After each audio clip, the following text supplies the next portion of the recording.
አሁንስ አትነግሪኝም?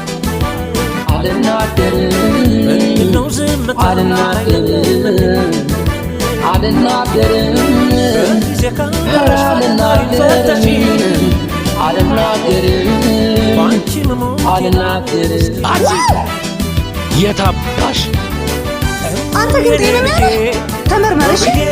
ይሄ በቀደም ላረግሽኝ ነገር ነው። እሱ ከመወዳት ልጅ ጋር ስላጣላሽኝ ማስታወሻ ባልሰራልህ እኔ ቤዛ አይደለሁም። እሺ ቤዝ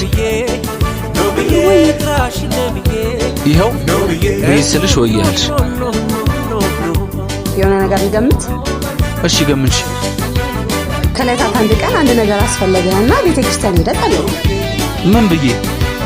አምላኬ ሆይ በህይወቴ አንድ መጫወቻ ያስፈልገኛል። ያቺ መጫወቻ ደግሞ ቤዝ ናት።